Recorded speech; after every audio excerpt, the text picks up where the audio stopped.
S N और T N आपको दो सीरीज यहाँ पर दे रखी हैं और दोनों ही सीरीज आपके ऑल्टरनेटिंग सीरीज हैं।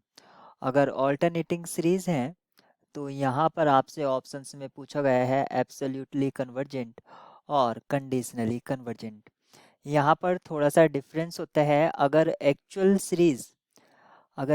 सीरीज जो है वो कन्वर्ज कर रही है, लेकिन आफ्टर मेकिंग पॉजिटिव टर्म्स, यानी कि एब्सोल्यूट जो सीरीज है और वो डाइवर्ज कर रही है, तो हम इसको बोलेंगे conditionally convergent.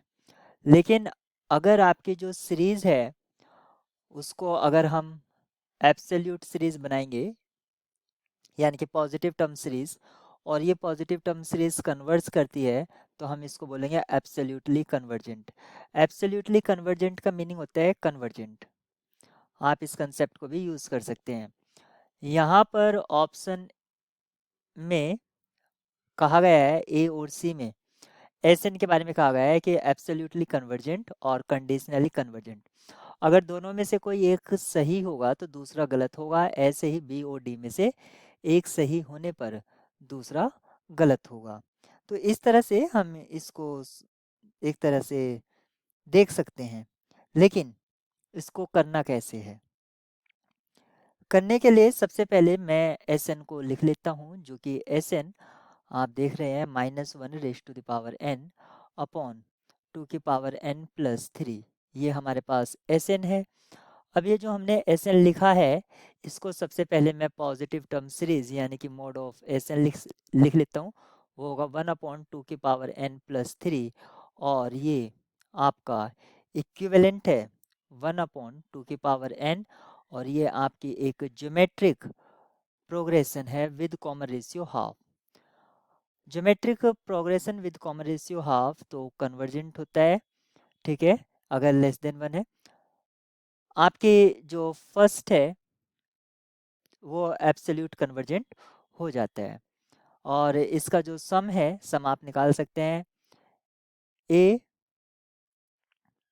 Into R S to the power 1 - r⁻n upon 1 - r। इस फॉर्मूले से आप निकाल सकते हैं इसका सम भी। ऑप्शन ए आपका ट्रू हो जाता है और ऑप्शन सी आपका रॉन्ग हो जाता है। अब हम चेक करेंगे ऑप्शन सीरीज टी एन को। जो सीरीज हमारे पास टी एन गिवन है, अब हमें उसे चेक करना है। और इस सीरीज को चेक करने के लिए हमें जो दे रखा है T N -1 raised to the power n upon 4n-1, ये हमें गिवन है। तो सबसे पहले हम इसको पॉजिटिव टर्म सीरीज बनाएंगे, यानी कि मोड टी एन, और ये हो जाएगा 1/4n-1। आप यहाँ पर देख सकते हैं, अगर मैं 1/n आउटसाइड लेता हूँ तो ये लिख सकता हूँ मैं 4 - 1/n, और इसको मैं V N, small V N consider करता हूँ। तो टी एन यानी कि mod T N upon V N, इसकी जो लिमिट है n टेंस टू इन्फिनिटी, ये 1/4 आ जाएगी, यानी कि नॉट इक्वल्स टू 0 है और फाइनाइट है। तो आप यहाँ पर देख सकते हैं मोड टी एन और जो सीरीज वी एन है, दोनों का बिहेव एक सा होगा। हम ये पॉजिटिव टर्म सीरीज के लिए लगा रहे हैं कंपैरिजन टेस्ट। आप जानते हैं ये जो वी एन हमने कंसिडर किया है 1/n, ये आपकी डाइवर्जेंट है, तो आपका मोड टी एन भी डाइवर्जेंट होगा, यानी कि ये एब्सोल्यूट कन्वर्जेंट नहीं है, नॉट एब्सोल्यूट कन्वर्जेंट।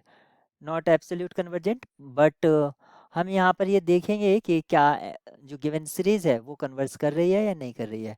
तो टी एन यहाँ पर है -1 raised to the power n upon 4n-1। ये एक ऑल्टरनेटिंग सीरीज है, और ऑल्टरनेटिंग सीरीज को हम टेस्ट कर सकते हैं लेबनिज रूल की हेल्प से। सबसे पहले हम इसके लिए पॉजिटिव टर्म सीरीज बनाएंगे इसको, तो ये हो जाएगा 1/4n-1। और यहाँ पर आप देख सकते हैं ये एक डाइवर्जेंट है। अगर डाइवर्जेंट है, सॉरी, डिक्रीजिंग, डाइवर्जेंट नहीं, डिक्रीजिंग वर्ड मुझे बोलना चाहिए, और इसकी जो लिमिट है वो इक्वल्स टू 0 है। लेबनिज टेस्ट की हेल्प से अब हम ये कह सकते हैं कि आपकी जो गिवन सीरीज है वो कन्वर्ज कर रही है। यानी कि जो एक्चुअल सीरीज है वो तो कन्वर्ट्स कर रही है, लेकिन एब्सोल्यूट कन्वर्जेंट नहीं है, एब्सोल्यूट कन्वर्जेंट नहीं है, तो ये क्या है, कंडीशनली कन्वर्जेंट है। इस तरह हमने इसमें देखा कि ए और डी दो ऑप्शंस यहाँ पर ट्रू हैं।